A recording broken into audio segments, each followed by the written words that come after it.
began this series maybe 3.5 years ago. It's an extension of earlier work that I was creating, a series that I called Ambiguous Reflections, A Question of Color. And in this particular body of work, all the paintings and sculptures were based on poems, different poems that I've written, things that were currently in my mind, I was contemplating. Most of the works are social commentary that is from the perspective of an African American, me being African American. The works consist of 25 paintings, 5 sculptures, and about 15 poems. And the title Paradigm Shift comes from this idea that as a collective, African Americans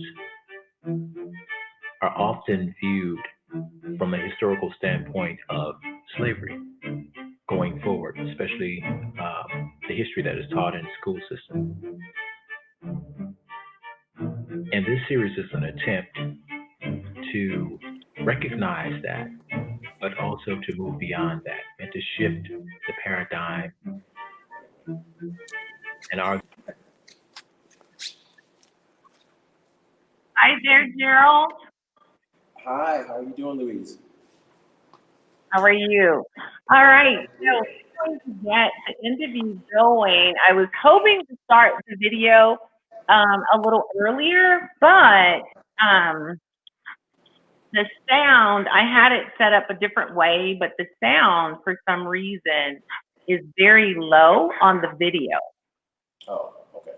So, wanted to introduce everybody. We'll be interviewing Gerald Griffin today as our artist for Art and Culture for the Beauty of Blackness Fine Art Show. And we're pretty excited about having Gerald here to present his work and share with us. Basically, I'm really interested in the whole paradigm shift because I really like that and I really wanted to show that video. So we might show a little tidbits of it a little later. But welcome. Wanted to welcome you to the Beauty of Blackness Art and Culture and say thank you for coming and being a part of our show and being able to share about your work. And you have an absolutely phenomenal gallery, which you are sitting in right now. We're going to bring us up just a little bit so we can see Gerald a little closer. And so, how are you today, Gerald? Yeah, could you sound up? Good. I'm good. How are you? Can you hear me, Gerald? Oh. I can hear you. Can you hear me? Can you hear me? I can hear you, but you're just a little low. Let's see. I can hear you, but you're a little low. So, say one more time. So can you hear me? Low. You can hear me? Okay, okay. You're just a little low when you speak. I heard you better earlier. I'm not sure what's going on with that. Yeah, I could hear you better when we were doing the tests earlier. Yeah. And your mic is on. I can see your mic is on. Mic is on. So I'm going to bring us back just a little bit. Okay. So, all right. So welcome. So tell us a little bit about Gerald Griffin. What is it you want to know about Gerald Griffin? I'm a painter. I'm a sculptor. I think something's wrong with your sound. I don't know. Let's see. Let me check this real quick. My sound seems to be on, so I'm not sure. Can you still can't hear me now? You're not muted. Okay. Everyone can see and hear you. Okay. can't. Hope you guys can hear me.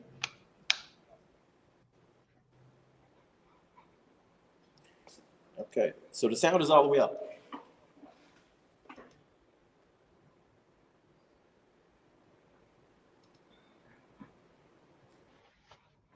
Sound is all the way up. Can you hear me?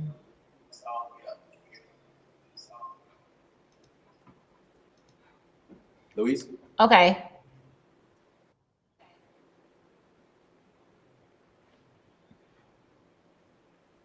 Okay, so anyway, let me tell you a little bit about myself. Painter, Yeah, I'm sculptor. not. I write. So a lot of the pieces So- are based on poems. I'm trying to see.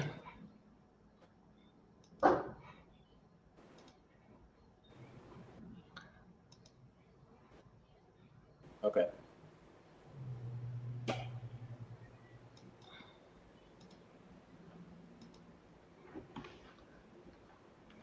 I'm gonna put these on and see if I can hear you.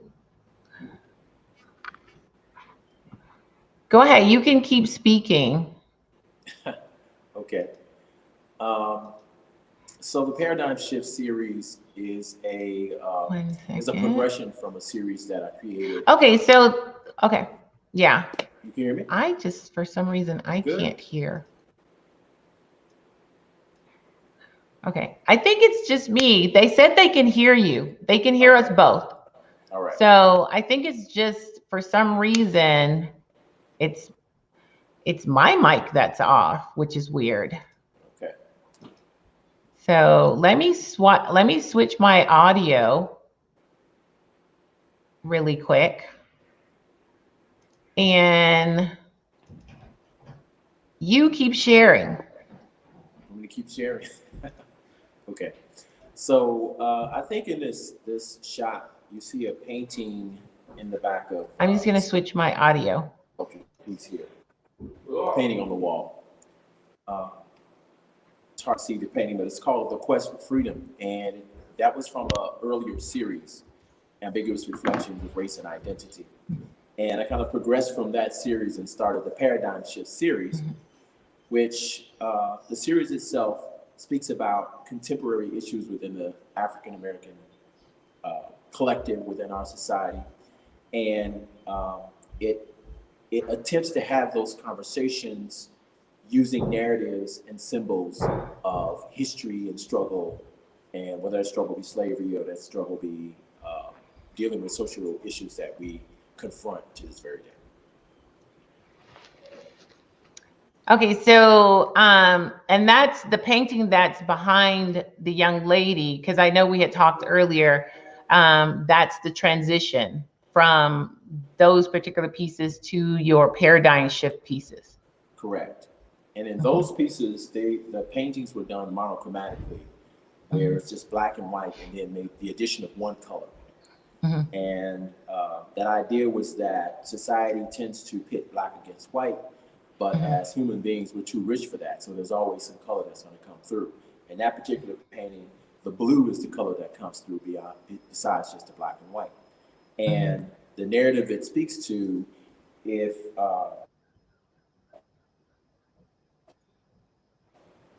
you can see the painting, which I'm going to show you on my phone. Can you do the phone camera real quick? Okay.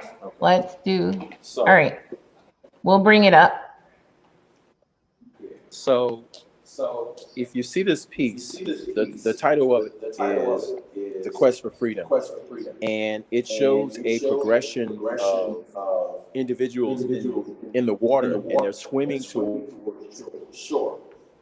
These are escaped slaves. They were captives on a slave ship, and they escaped. And for me, they represent the modern day African American collective. We're no longer in chains, but we aren't back home yet. So we are on a quest for freedom, like these individuals on a quest for freedom. And there's a progression of them swimming towards the sea. They still have to face the waves. They still have to face the sharks. But they can see the goal. They can see home on the horizon. So the idea of that quest kind of speaks to our modern day situation, where we're still dealing with police brutality. We're still dealing with issues of inequality, but we can see that future becoming more evident because of things aren't as harsh as they were in the past. So we're not on a slave ship, but we're not home yet. We're on a quest for freedom.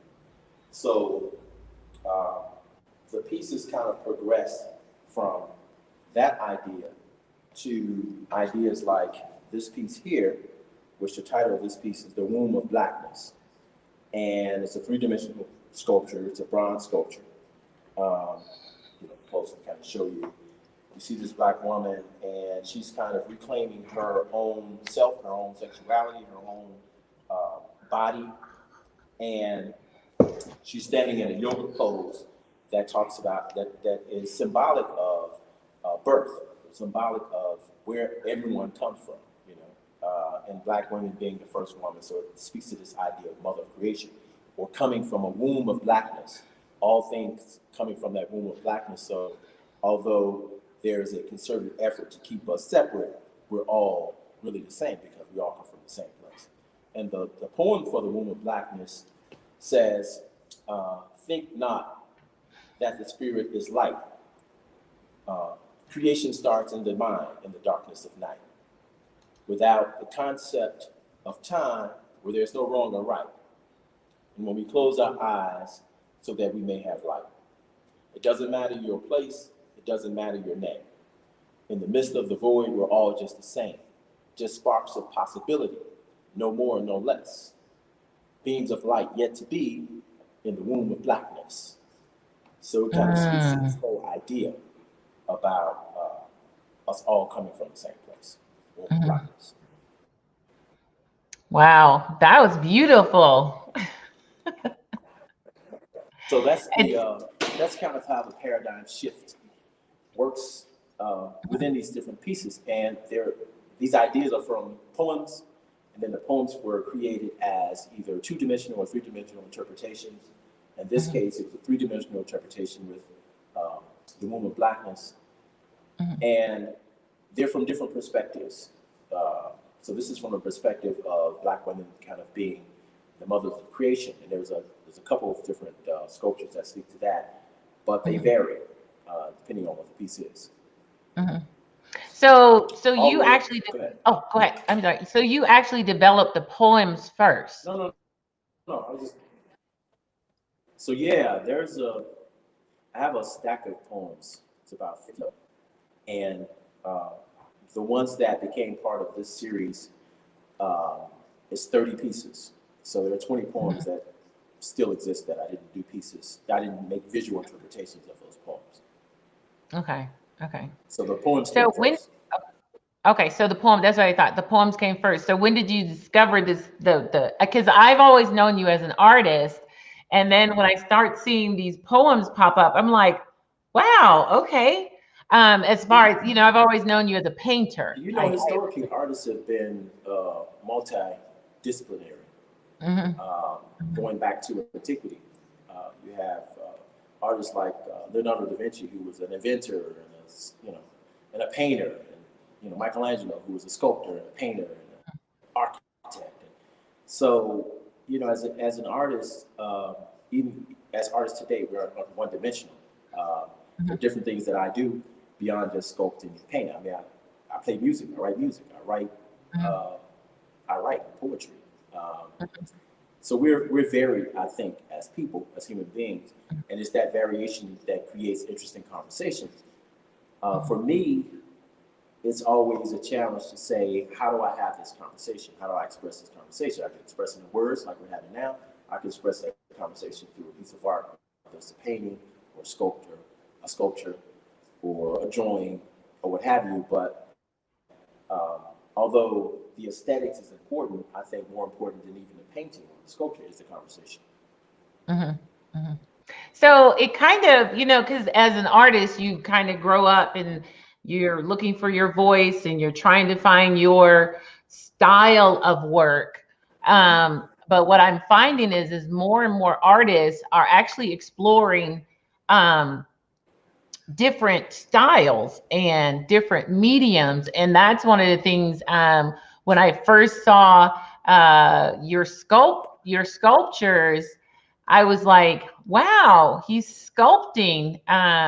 Because I think the first one I saw was it the male or was it the young lady or was it the bus? When I first got, It probably was. It probably was the male sculpture piece oh called yeah. Broken Chains. But I mean, Mhm. I've been sculpting since I was about 10 years old. My Right. first sculpture was a piece of concrete that was from an old demolished building, and I tried to carve a sculpture out of it with a hammer and a screwdriver. Mhm. So, uh, my initial sculptures were carvings. They Mhm. were carvings in stone or carvings in wood. So it's something that I've done, you know, uh, Mhm. for a long time. Um, Painting is probably what more people know in terms of my Mhm. work. Uh, Right. uh, People who are close to me who know me, they've heard the poetry before, they've seen the sculpture before. Um, it's just these things are now, I'm kind of incorporating more so into this conversation that Mhm. Mhm. I'm So, in terms oh, of, go ahead. no, no, No, no. Go ahead. I was just No. going to say in terms of style, I look at art, I look at myself as being an artist the same way uh, I would if I were a performance artist. So if Mhm. I was a jazz artist, I Mhm. may make jazz compositions, but I can also do a country composition. I can also do a classical song. I can also do, I wouldn't limit myself or my artistic expression just to that one Mhm. genre. So Right. as a performance artist, if I wouldn't do that, then why should I do that as a painter, or why should I do Mhm. that as a sculptor? So this piece is sculpted um, kind of using academic realism and figurization, but I also have Mhm. pieces that are, you know, abstract assemblages that are sculptures. I have paintings that are, abstract expressionism. So, um, as I said before, for me, it's more about the conversation. What's the best way to have this conversation? What's the best way to strike this emotion? What's the best way to connect? And that may be in a piece that's more literal, or that may be a piece that's more figurative, or that may be a piece that's more abstract. It just really depends. Mhm. Mhm. So, So, go ahead. go ahead. No, no, no. I was because just looking at your transitioning from your paintings where you were dealing with the struggle and they were sort of monochromatic and you were adding that extra hint of color, making that transition, what was that like? Because the paradigm shift actually embodies more of it feels like it embodies more of who you are. It's like you're expressing your being a sculptor and a poet and a painter, and Mhm. it's almost like you're incorporating the fullness of who Gerald Griffin is. Right. Mhm. And the first series title was Ambiguous Reflections of Race and Identity, a question of color. And the title really describes what the series was about. I was reflecting on this identity that we have as Black people, Mhm. and the identity that is kind of superimposed upon us as Black people is one of limits. Mhm. It's limiting in terms of your expression. It's limiting in terms of your ability to be able uh, uh, to live to your fullest. Mhm. So those pieces were very limited. The color palette was very limited. It was just tonality. It was black and white, and then one color. Um, the medium, they were all paintings. So the medium was limited. Everything in that series, I wanted it to be very limited. Even Okay. the muted pewter frames, there were no dark brown, rich frames. Everything was just kind of this limited, minimalist expression to convey this message that, and the idea initially was just everything black and white. But Mhm. even in creating these pieces all black and white, there was still some of me that had to come out. So all of them has a hint of color. Some pieces, they're all black and white, and maybe the figures, their pupils are colored. Or, so there's on and on. There's always a hint of that signature in there. And the paradigm shift was this idea of shifting from that limited identity and limited perception of who we are to a full perception of who we are. We can shift our paradigm and understand that we're an important part of the human family. And we aren't limited to this sliver. We aren't limited to this sliver of our historical narrative. We're not limited to this sliver of our expression, who we are, and our capabilities. So I wanted to kind of more so express the full range of who I am and what I do within this paradigm shift series, while still having a commentary about how we see ourselves, how we see others, and how we interact with each other. I think I had a conversation with you earlier about one painting from the paradigm shift series that I did that's called The White Horse. And so this particular piece here. Painting. And in this piece, you see, there's so many different symbolic elements going on. The central figure, the central point of the painting is this white horse. His eye is almost the center of the composition. In the background, you see urban skyscrapers. And in the middle ground, you see a cotton field with a progression of cotton pickers leading up to the foreground, where you have these two children, one with a cotton bag tied on his back, picking cotton, and the other one perched upon this white horse. And the conversation, there's a poem to this piece called The White Horse. The conversation in this piece kind of speaks about how, as Black people, especially in the United States, but I think internationally, we're tethered to the idea of whiteness, where if someone compares me as a successful artist, they'll say, oh, he's a successful artist, but is he successful as a white artist? He's a great doctor. They'll say, oh, he's a great Black doctor. We always have to make that connotation of Black. Your Blackness comes before your ability. And I think there's this idea, these ideas are kind of ingrained to us as we grow up, because we've always been presented with this either or. We've always been presented with this one side of history as opposed to a full history. And I gave the example of Harriet Tubman, who every year during Black History Month, we have civil rights leaders, and we get a sliver of Black history.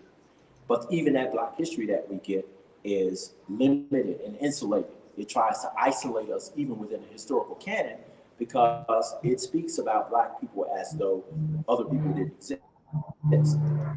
And I use Harriet Tubman as an example. She freed slaves. She was a runaway slave, and she went back and she started freeing slaves and taking them, from plantation and taking them north to freedom. And along the way, they hid under porches, or they hid in barns, or they hid in the woods, or they went to certain. But there were white people who hid them in barns, who let them hide under their porch, who told the slave catchers, no, nobody's here. That became part of that story that we don't hear. So we don't understand this narrative that, trust me, there is a huge inequality within this country. There are huge atrocities in this country, but people themselves have always been, and I'll put it like this, in every culture you have people who look beyond this dichotomy of what we've been taught, and they can see human nature. So the story of those people who hid runaway slaves in their barns and their houses, that part isn't told when we learn about the story of Harriet Tubman. Just like the part about the Statue of Liberty having slave chains and shackles on the feet isn't told. So the history of African Americans and how we're tied to the history of the Statue of Liberty in America is never taught in school. So we don't know that history is combined. So the Paradigm Shift series kind of challenges us to look at the historical canon and look at our current situation from a different perspective. I mean,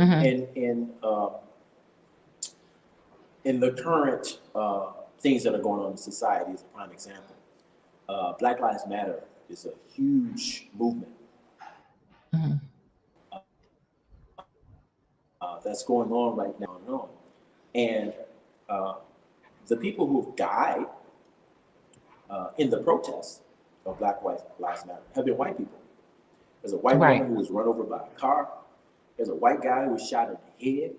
Now, the reason for the march, Trayvon Martin, Breonna Taylor, on and on and on, Mike Brown, that started this movement. It sparks from this idea of racial injustice and police brutality. But when there's a march and there's people protesting against that and saying that we have there's a wide variety of people in the crowd, and there's a wide variety of people who are dying, that their stories aren't put out in the forefront, because there's this idea of keeping one against the other that helps to fuel, whatever political thing or whatever people's advantage is. But we have to understand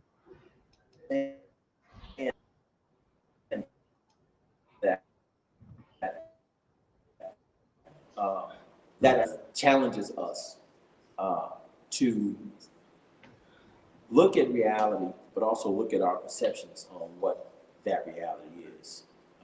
We can see it from this side of the street, but let's stand on the other side of the street and see that perspective as well.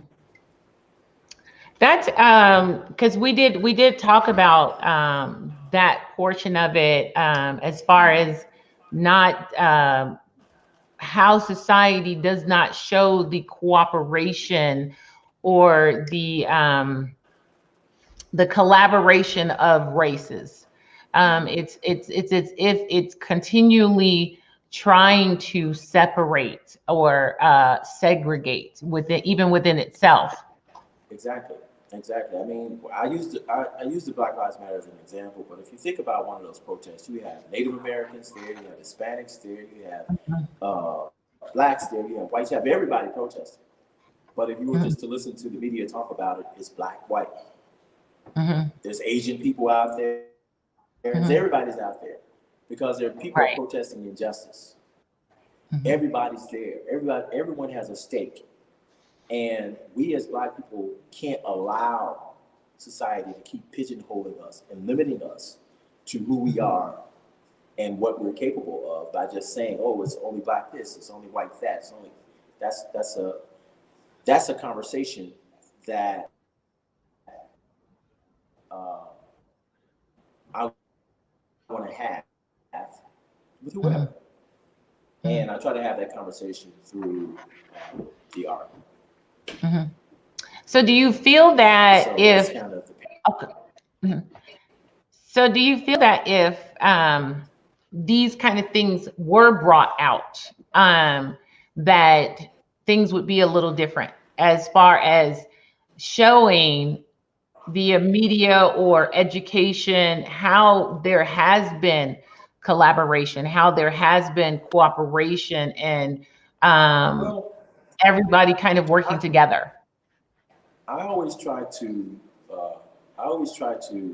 ask myself when something happens, how do I respond? What's the creative social response to this? And part of the paradigm shift that is evolving right now is a reaction to the destruction of monuments. So the destruction of the Confederate monuments, destruction of monuments of romanticized historical figures, where you see a sculpture of Christopher Columbus, or a sculpture of Thomas Jefferson, or a sculpture of a Confederate general, and on and on and on. These different monuments are littered all over the entire country, and with the awareness or the awakening, that's kind of social awakening that's happening right now, those monuments and those people are saying, well, Christopher Columbus, they murdered Native Americans, or Thomas Jefferson, had slaves, on and on. We need to rip those statues down. We need to rip that history down. People don't need to see this hurtful part of what history was. And that again causes more division. You have people Italian Americans coming out talking about that's our heritage. You have, Confederate people coming out, that's our heritage, on and on. You have this back and forth and this fighting and this. So for me, I'm thinking, what is a creative social response? What we see is a one-sided, skewed revision, romanticized revision of what history is from a European perspective. The story that isn't told is the perspective of Black history, just like with the Statue of Liberty. What role did we play? So my idea was to create a series of monumental works, sculptures, paintings, what have you, and have them be placed right alongside the existing works. So right next to that sculpture of Thomas Jefferson would be a sculpture of Sally Hemsley and her kids, which would tell the full story of Thomas Jefferson, who, had kids with this Black woman who kept his kids in slavery. But it tells a different side of Thomas Jefferson. I don't have to tear down the Thomas Jefferson statue. I just need to add our narrative to the historical canon. And so this is a proposal that I presented to the senator. I presented this proposal to the mayor as a way to do two things. One, to add our story to the historical narrative, to have a counter narrative. Two, you don't have to tear down this monument, which you paid your money to build anyway. You don't have to destroy. You don't have to destruct. We can construct. You would give, with so many different artists out of work, you would give artists work to do. You would create pieces that tells the full story. And just like the Italian Americans are proud of Christopher Columbus, now you could be proud to have your history also. Usually when there's public art made of Black art, it's put in the Black neighborhood, and it's isolated. It isn't in downtown Chicago or downtown New York, or it isn't in the center of society where the other sculptures are. And that still has this whole limiting, taking you out. So that's my idea. And I started one of them as a bust, as an example. And I did a piece called Kamala. So it's a piece that I'm working on now. It's going to be cast in bronze. It is just a bust, but my hope is to have a 1.5 life-size sculpture of Kamala Harris, because she's going to have great historical significance as, the first Black female vice president and maybe one day president. And that's part of the narrative that we need to speak to. There's so much of the history of Black people that isn't told every year. We don't learn about Dr. Daniel Hill Williams, Providence Hospital, and Black guy who did the first open heart surgery. But there should be a full-size bust of him. There should be a full-size bust, full-size sculpture figure of John Baptiste Usabo, prominently displayed in Chicago, because that takes away this urge to say, hey, well, my story isn't told also, and it takes away the ability for people to destroy, because we're adding to the story, we're adding to the history. If we just erase and tear down the other history, then we have no history, and we're still in the same boat we are. Our story is told. So as a paradigm shift, it's like, how do we shift our paradigm? How do we make a creative social response to the problem? Right. So how would you, and I know now we're on a whole social kick, but that's basically what your work is about. So would you say that your work has always gone in the direction of social consciousness? No. Early on, very early on, my work wasn't as much about social. In fact, the second solo gallery exhibit that I did was a series of landscape paintings. It's called the Urban Landscape Series. And it was a very successful show, and a lot of the landscape painting sold. And then I was going to do urban landscapes too, so I started going to different areas around the city, looking for iconic areas that can become paintings. And I came across the financial district in Chicago. And I went down there on a Sunday, had my easel in the street, and I'm sketching out, the composition. And this idea just hit me that if you broke open the ground, you wouldn't see steel beams and concrete holding up this city. You would see Black men and women. Right. I remember that piece. I was excited about that idea, and I sketched it out. I'm going to do a painting.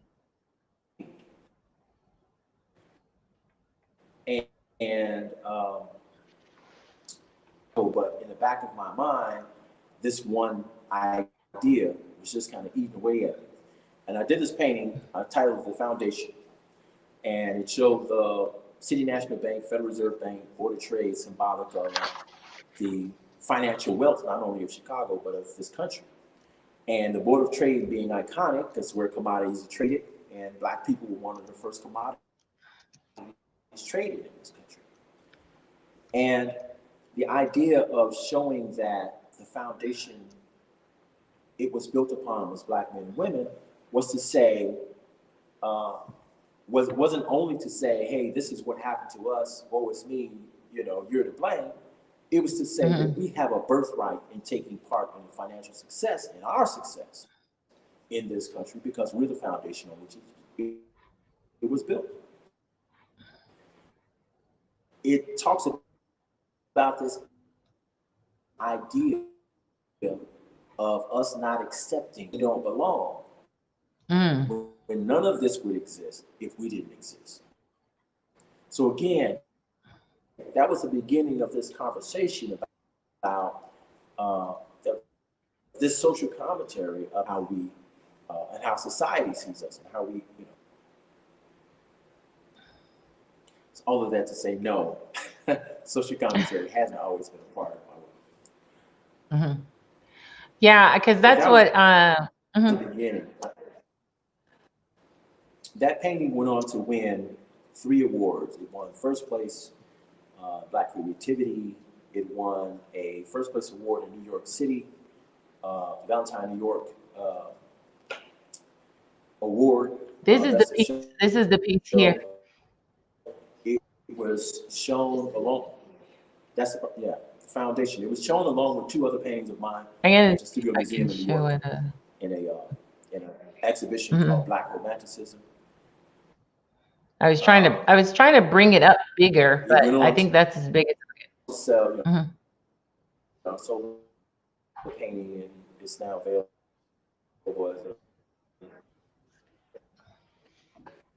It was kind of the response to it was so immense that it just inspired me to kind of explore that whole vein.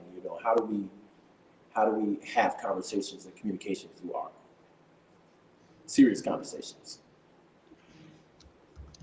And yeah, because I remember that piece. I remember that was one of the pieces I remember was this particular, and it is a very it's a very powerful piece because it depicts what actually happened. It wasn't, it's like when we think about how America was built, it was built on the backs of slavery. And not just slavery, it was also built on the backs of even after when slavery was over, having the Black prisoners that were arrested for just existing, and employing them out for this kind of service. Yeah, and the sad reality of that is that here we are, 2020, and we're still dealing with some of those basic ideas of equal representation and equal rights and equal pay and just recognition of your humanality, you're being part of the human family. We're still fighting struggles that our great grandparents had to fight, and they're just as visceral, they're just as real, they're just as, there's still a need to have these conversations, and maybe even now more so than ever, there's a need to have these conversations. Right. When you start thinking about fundamental issues of life, we're lucky if we're here 100 years. What is the legacy going to be of who we were and what we did and what we had to say? So when I'm creating art, I'm thinking about a bigger picture. I'm thinking about generational, not only within my own family, but within the human family, within the historical canon, within the conversations and within the lives of next generations. This is a bronze sculpture too that are hundreds of years old. This piece is going to outlive me and probably my kids as well. But what is it going to say about this time in history? What is it going to say about me, but not only me, but society in this time in history, and what we had to say and what we did? And I think that's going to be important. So that's kind of my motivation in this series, Paradigm Shift. Right. So when you, go ahead. I'm sorry. No, go ahead. So when you create your bronze pieces, do you just create the one, or do you create others? And do you do all of your, because I noticed in the video, I think you were doing your patina, you were heating it up. Do you create your own, what happened here? Gerald? I didn't hear. Okay, sorry about that. I lost you for a minute. Oh, okay. So, so do you create your, when you create them, do you just create the one, or do you create a mold? Because I know you do it in clay. Let me just get that out of the screen. Okay, go ahead. Okay. So yeah, the pieces that I'm doing, the bronzes they begin as clay sculptures, and then they're cast using the lost wax process. So you make a rubber mold and a series of molds, and finally this piece is cast in bronze, and then that's the finished piece. So that's just the process. And there are different kinds of sculptures that you could do. I mentioned earlier carvings and assemblages, and you can do a ceramic. Like, I don't know how many of your viewers are familiar with Woodrow Nash, but Woodrow does a lot of his clay sculptures, and then he fires them. So that's a different process. Those sculptures are a little more fragile. So if you had a Woodrow Nash sculpture sitting on a desk and you knocked it over, because it's fired clay, it could break into 100 pieces, and that piece would be lost. Where if I push this over on the floor, it would probably make a hole in the floor, because it's a piece of cast iron or cast steel. Have a nice little dent. Yeah, make a nice dent. So with the pieces that I'm doing, even the medium that I'm choosing, I think that the ideas are so strong and so fundamental that I want the medium to have that same character to it. So I'm doing these pieces in bronze. It's a long process. It's a tedious process, but for me, it's worth it. It's worth it for a collector who's buying this piece. It's going to become a family heirloom. It's going to be a piece that it's created in time-tested materials. Bronzes have been around for hundreds of years, as I mentioned. It has, it's an investment piece. Right. And it's an investment of financially, it's investment of the heart, it's investment of the spirit. It's a piece of art. So I'm thinking about those things when I'm creating a piece. I'm thinking about the idea that this piece is really an expression of an idea. It's a conversation for me. So anytime someone purchases or acquires one of my pieces, It's just like they're acquiring that conversation. Then they're having that conversation over from their perspective with their family, with their friends, or just with a piece of art. So I know we're going to go up and have a look at your studio, and I'm pretty excited about that. We're going to go up and have a look at where I do some of the sculpting. And then I want to ask you about the one piece that we do have, and it's the young lady. You did a bust of her, but you also have her image on here. So we can talk about that. When you get up to your studio, we'll talk a little bit about that. And while you're going up there, I'll play a little bit more of your video. Okay. All right. We can show a little bit more of the video. Okay. Okay. Sounds good. All right. Okay.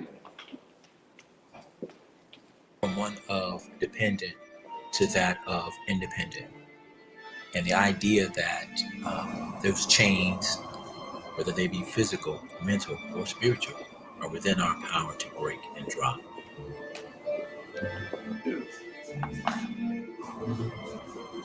These ideas are explored in many different forms in my work. As I mentioned, there are 5 sculptures. So it's a 3-dimensional form. There are 25 paintings that range in size from 11 by 14 inches up to 9 feet by 14 feet. And scale is dependent upon the amount of information and the seriousness of the piece.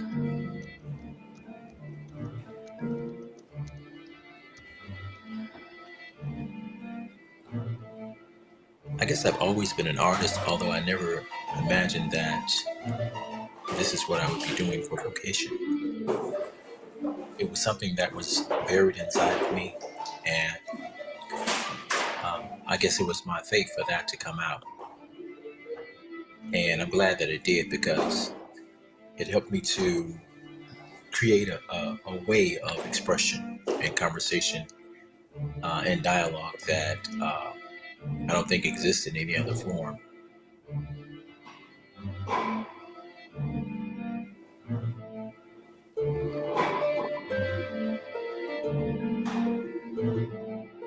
I usually begin each piece with an idea in mind, an inner vision, I would say. And from there, I work on the composition, be it a painting, I work out the colors, a sculpture.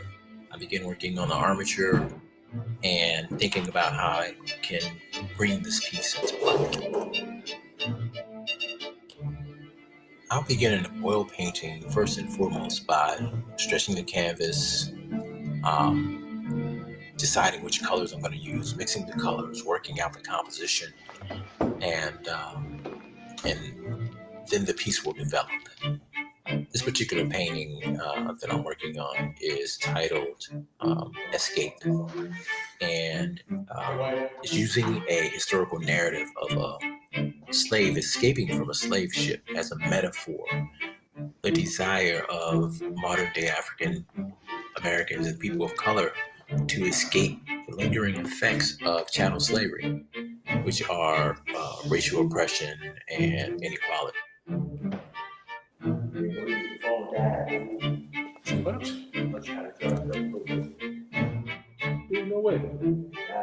So I thought it important to create a piece that would spark a conversation visually about these ideas, because we still grapple with them as a society.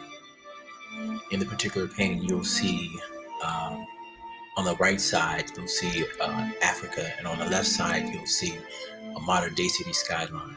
And the poem to this piece speaks about the atrocities of the past.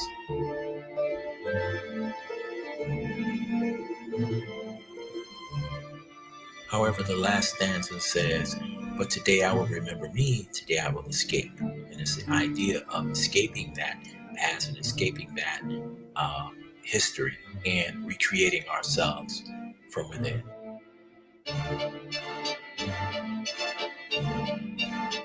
This piece, The Power of Love, speaks to how the power of love and family is what it takes to break chains. And that family goes beyond race or ethnicity. That family is about the human family. And that family coming together is what it's going to take to break those chains. For example, when we think of the Underground Railroad, we think of the iconic Harriet Tubman and her heroic efforts to help enslaved Africans escape. But we often forget that those Africans were hidden in people's barns and under porches by white people who felt just as impassioned about slavery and felt that it was wrong.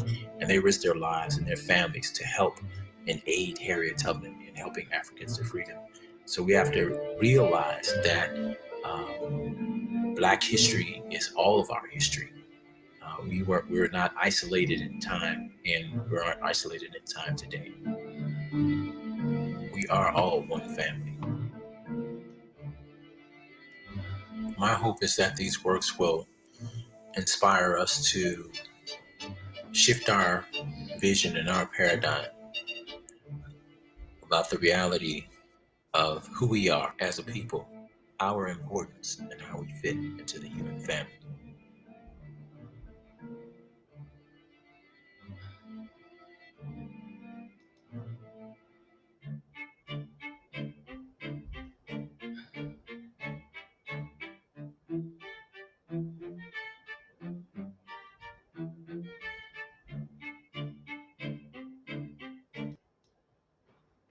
Well, that was pretty amazing and stunning. I mean, I'm literally blown away with that particular body of work that Gerald has.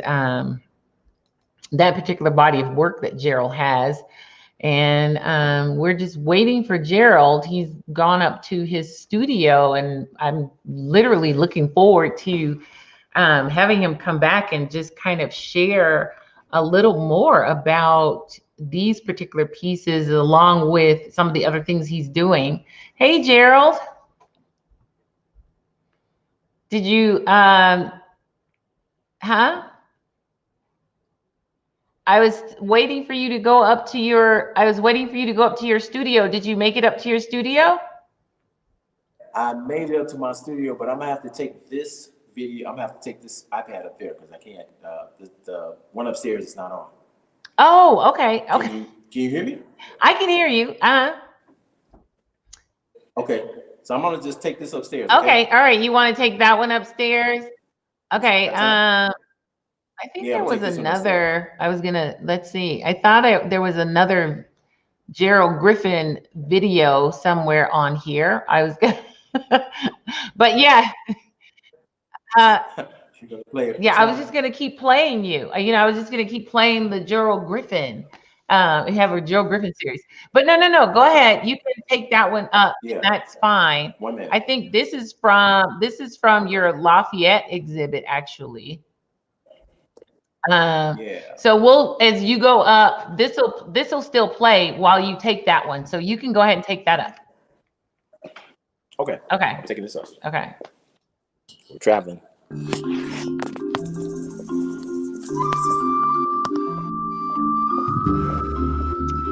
So we'll watch some Gerald Griffin until he gets up the stairs, so we can travel with him as well.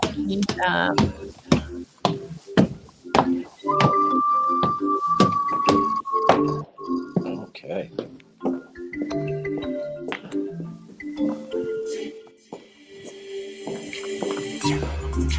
And you guys can always see his work at his gallery, Gerald Griffin's gallery. GeraldGriffin.com. Okay, where am I?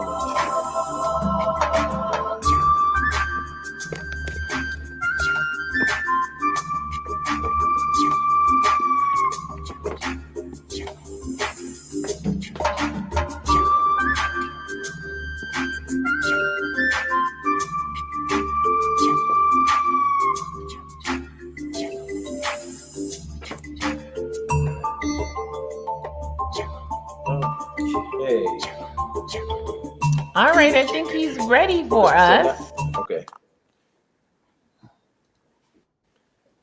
Okay, so now I'm back in two places. Oh. Now that other place is working as well. So it would happen after I do all that work, right? Right. That's okay. So you're in two places at once. Two places. It's the Gerald Griffin show. I'm going to put you on the full screen and just let you kind of talk about what you're doing up there. Okay. Okay. Okay. All right. So this is the Kamala piece. Can you put it on my phone camera? Yeah, we can do that as well. Yeah. Okay. I'll get rid of me. That's the actual piece. You can see a little bit, and as you can see in the back, this piece started out with a lot of different photographs of Kamala Harris from different views. This because I didn't actually have her here modeling, which would have been a great thing.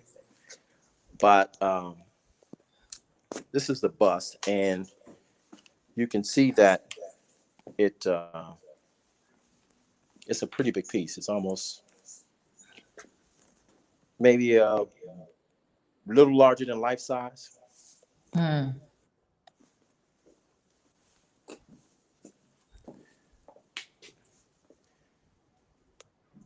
And you get a chance to see my studio space Mm-hmm. and all my sculpting tools.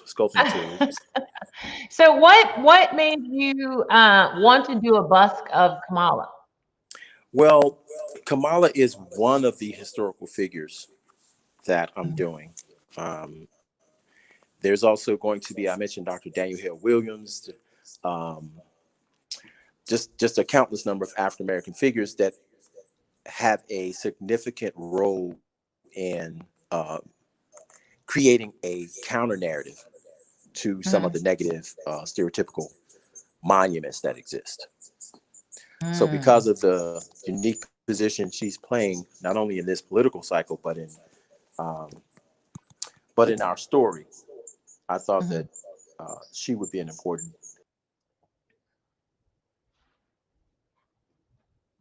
An important figure. Okay. Significance and the significance of what's going on today. Okay. Yeah. I think you're right. I see you're doing some painting up there as well. Yeah, I have a couple easels set up here. And when I have time, I'll come up here and do some painting, work on some different pieces. Most of them are the addition pieces that I do up here. And I'm doing large scale paintings. I'm in a studio that's a little more industrial than this. Okay, all right. So, because it's like, wow. So when you say additions, what exactly? So the pieces that you see, like the Tiana piece with the bubble gum, that's a limited edition. So okay. It's a canvas limited edition from an original painting that was done a while back. And those editions are created in this space up here. Okay. So Gerald, I know we've been talking a lot about social conscious and those kind of things. So how are you handling what's going on in society today as far as being an artist? Has that shaped your work that you're in the process of doing? Okay, I'm gonna take a seat. Okay. Say that again. I said with all of the things, the riots, the voting, the deaths and things like that, and just some of the racial tension, has that begun to shape what you are in the process of creating? Well, I think it definitely has a influence. The Kamala piece is a prime example of what's going on in society today, and that being reflected in the work. because she was chosen as a vice presidential candidate, then she showed up in the Paradigm Shift series. So it definitely has an influence. And then many of the themes that I'm exploring are, they're the current news. It's the current newsreel. That's what we're dealing with right now. There's a piece that I created called Pieta, which is a parody of Michelangelo's iconic sculpture Pieta.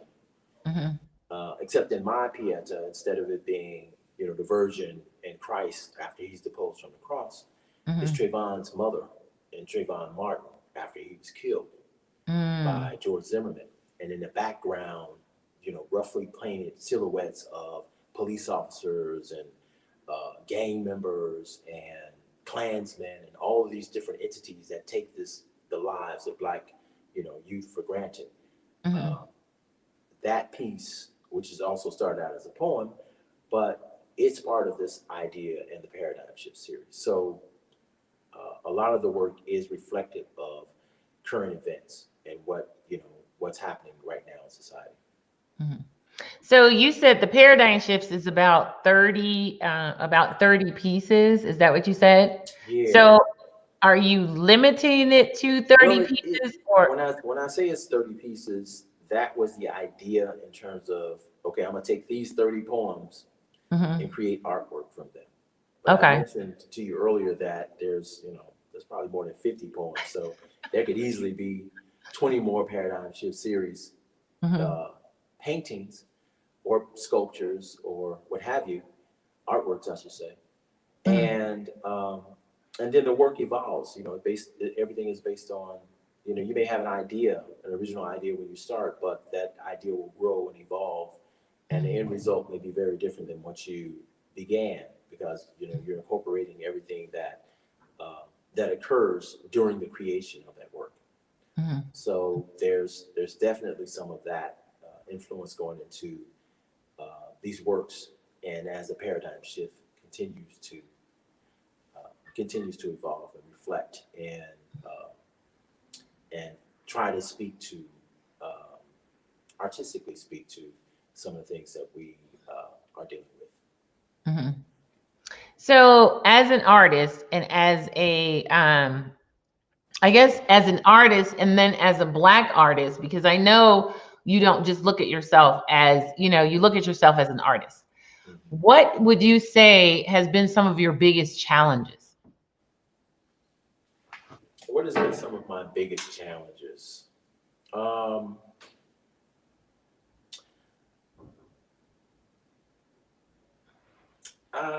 I would say the biggest challenge that I have being an artist is not so much it's not so much a challenge for me. I don't look at it as a personal challenge. I look at it as a challenge of trying to have I should say, I'll put it like this. My biggest challenge has been my frustration with us as a collective of people, and I'm talking about Black people now, recognizing our own intrinsic value. And that value being reflected in images that reflect us, being in holding a high degree of respect and admiration for the things that we create and the businesses that we own. We tend to buy into other people's interpretation of who we are. We tend to buy into other people's interpretation of what our value is, how we value ourselves, and how we value other Black people within society. And I'm using general terms, but specifically as an artist, because most museums are created by white people. Most museum curators, head curators are white people. Most galleries are run by white people. They tend to reflect the culture that they represent. They tend to add the collection of works within their canon from people who look like them.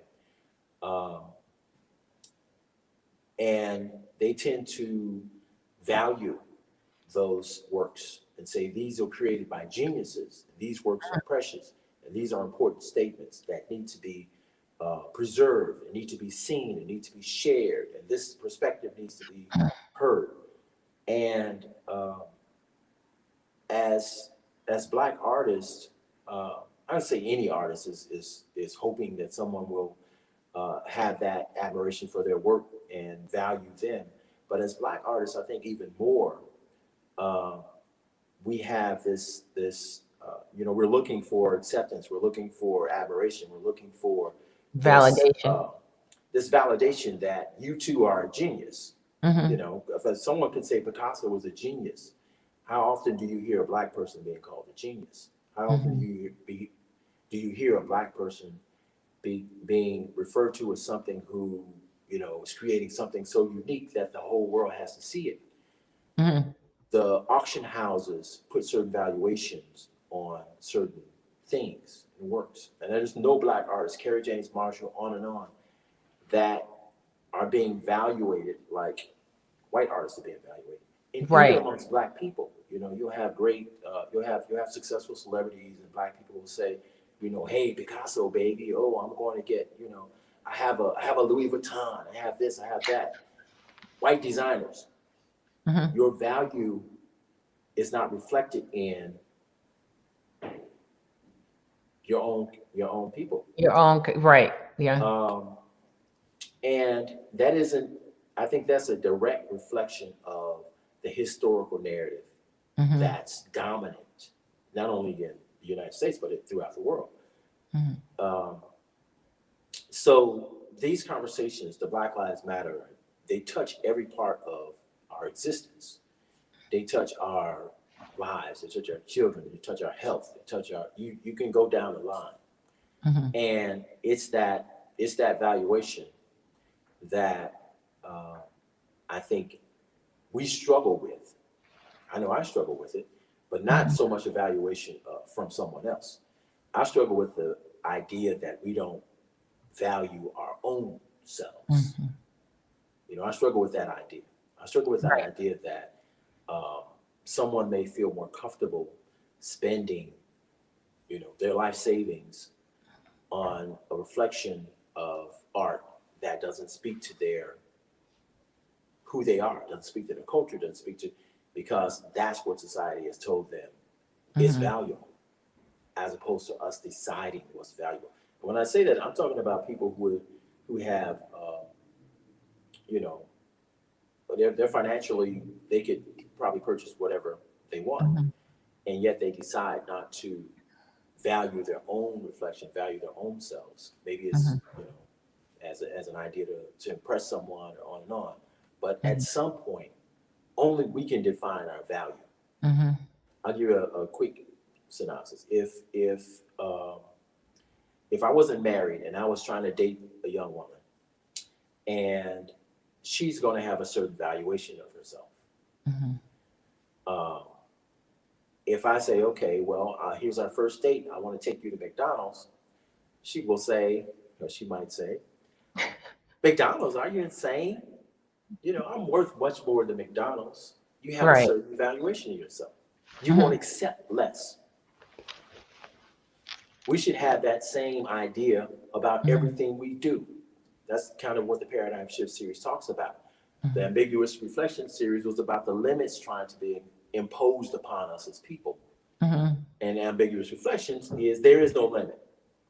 Don't accept less. I don't accept that this piece isn't on the same level, on par with any artist anywhere in the world. Not because it's created by me, a Black artist, but I feel that it's an important piece of art, and I feel that it's making an important artistic statement, one that can be shared with anybody of any culture, because it's a conversation about the human condition. So it isn't just about, hey, this is, you know, my rendering, and, you know, look at me. It's how does it advance? How does it contribute to this conversation? How does it contribute to a reflection of who we are and where we are as people within the world today? Mm-hmm. Is it a strong piece of art that's going to elicit an emotion, a conversation, something, stir something within you? Mm-hmm. And whether it's a performance by an actor or a song that you hear on the radio or whatever, when you get that from it, it becomes something special.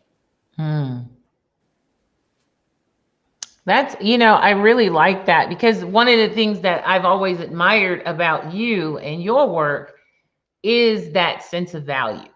From day one when I met you, it's you've always carried yourself, because that's one of the things I always talk to artists about. I remember this young artist when I was in New York at the Art Expo, and he showed up and he had on, he was just kind of walking around, and he had on like overalls, the painted overalls, the kind of things that you would wear in your studio. And he's walking around because he wanted to find gallery representation. And he was a young Black artist, and he had his artwork in a black garbage bag. And so that, and one of the things that I had told him, I said, you have to understand where you are. It's like they'll put as much value as you'll put on your work. So if you show up looking this way or acting a certain way, then in some ways in some ways he was actually devaluing his work and who he was. And that's one of the things that I've always admired about you, is that when you present your work, you present yourself. It's not just, you know what I'm saying? It's like you dress according to how you want your work to be presented and how you want your work to be seen. And that's one of the things that I feel that as far as young artists, I think it's very important to hear that as well, is that, you present yourself and your work with value. And that's basically what it's like, being able to, and then taking that and transitioning that also in your life where it's valued, putting that value on there. That's true. And so, but in that situation, there are situations where it may not have anything at all to do with the artist. It's just the art collector, or the gallery, or whoever. If they want to have an idea of superiority, they may say, "Oh well, this artist, came in overalls, painted up, and it's just raw, unrefined talent. He's one of those outsiders. He's not part of the mainstream. This is the raw, untouched, unrefined, gutter artist. Right. We love it. And they'll put him on display to say, look at our primitive friend. Right. Not taking into account that, all the Picasso cubism you see is based on African batiks and Bakota mask and what quote unquote they call primitive. Not taking into the account that being the first civilization on this planet, that most of the art in antiquity, those giant Olmec heads or those Egyptian statues or everything else, came from Black artists, creating reflections of the time and embodying the culture within these monuments that they left that we know about today because they exist. I think that as an artist, you just have to be yourself. It's just like having a conversation. You can have a conversation with someone, and it could be very abstract. It can be very, superficial. It's not a real conversation. And they may have that conversation because they're trying to impress someone or whatever, but it isn't really them.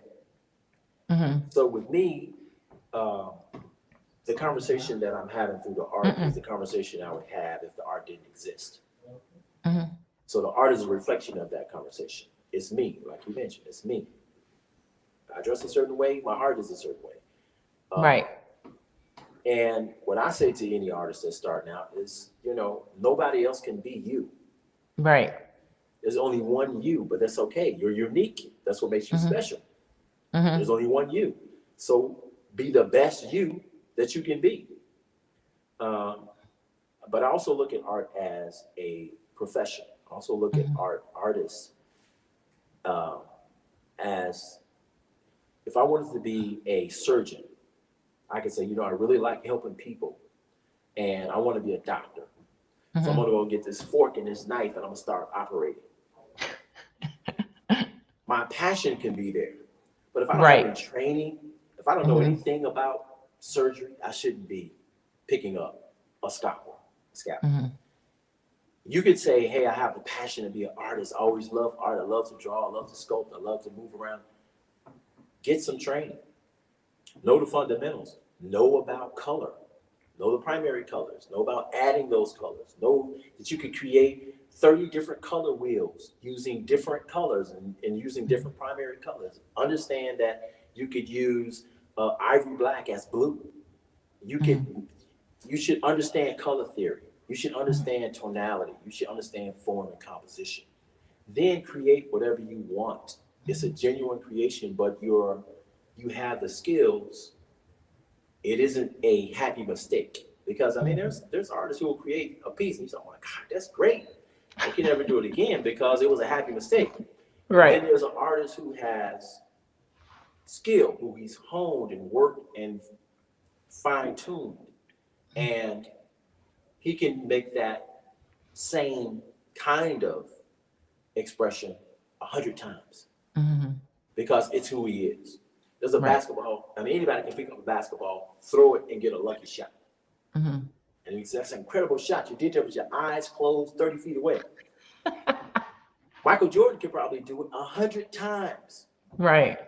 Because he has the skill. And that's what separates a novice from an artist. Right. Right.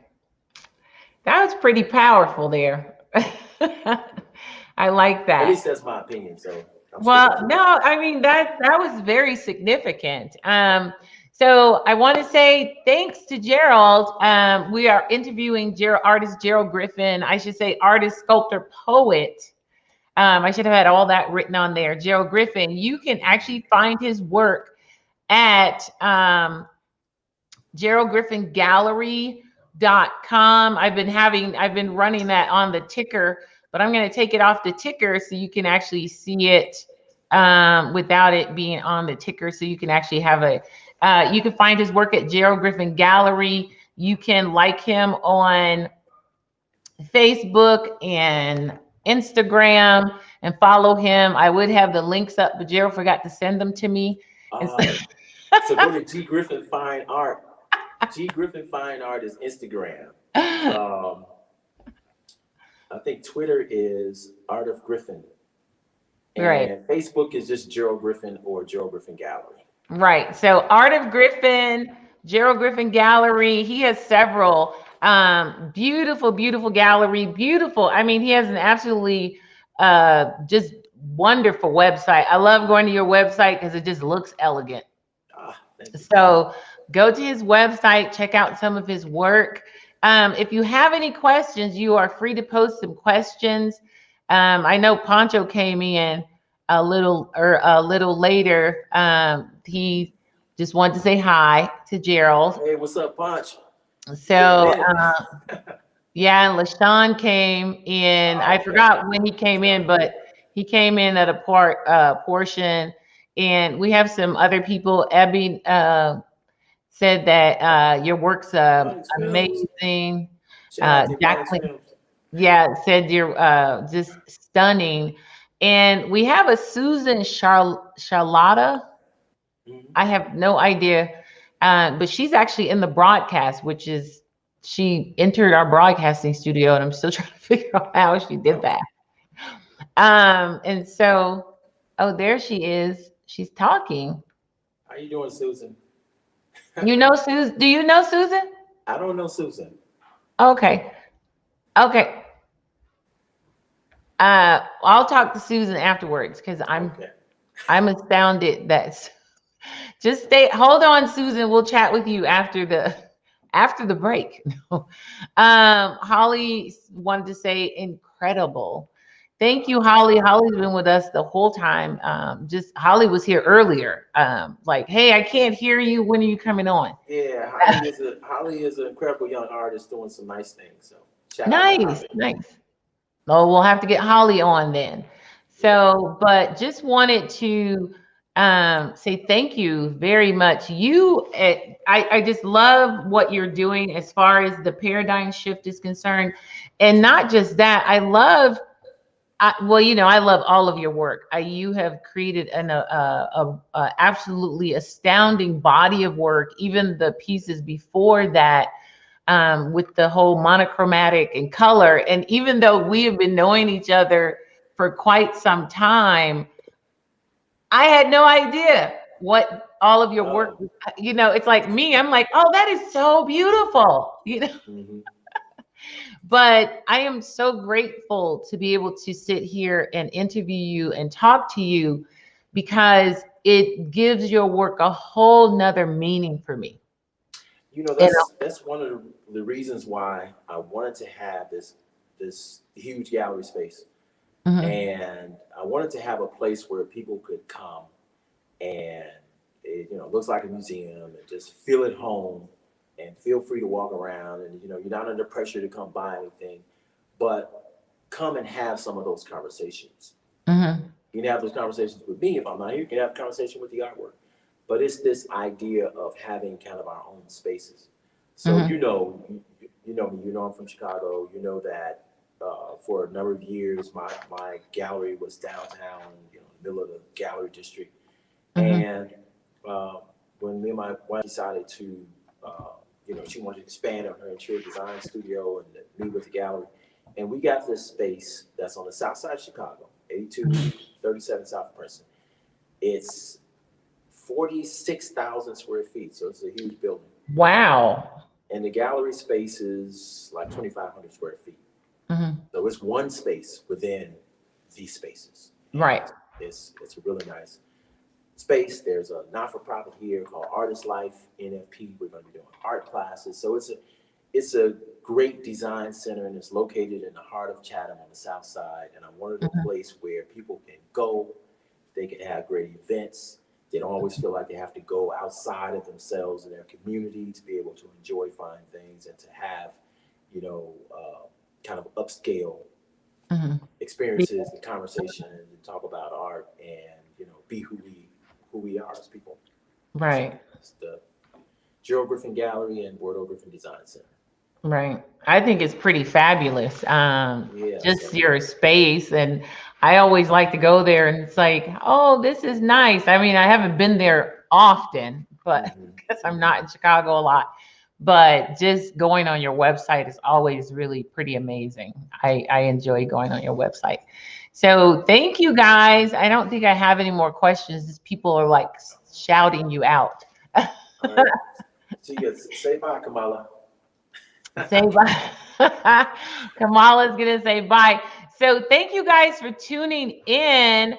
I just wanted, Gerald, if you can hang out for a few minutes, I want to chat with you just for a few minutes because I know you have to go. So thank you guys for coming in and hanging out with the Beauty of Blackness Fine Art Show, Art and Culture. We're excited about having you guys come and chill out with us.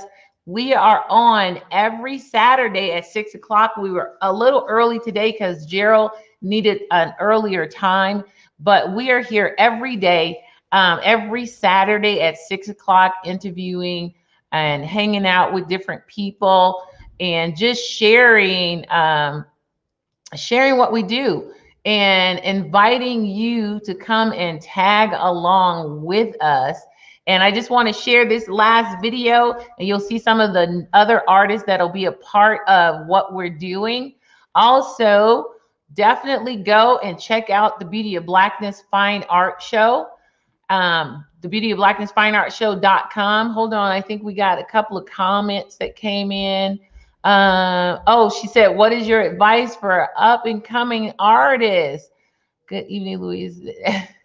Listening before the fiesta. We are. Oh, okay. So we had a couple of people. I'm going to bring Gerald back in just for a second. You had a question, Gerald. This is Gail. Gail's really amazing. She said that your philosophy and wisdom is similar to that of Charlie Palmer. She was here during the Beauty of Blackness Fine Art Show, and she stayed and kind of hung out with Charlie Palmer's interview. So, and let's see. And then you have Holly wanted to know what advice you'd give to an up and coming artist. Keep working. Paint, paint, paint, paint, paint. Let's keep going. Gerald's pretty short and to the point. Keep working, which is pretty much what a lot of artists have been saying. It's all about putting the work in.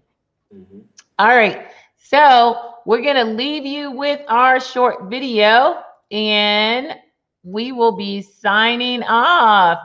Thank you guys for tuning in and hanging out with us today. Doot, doot.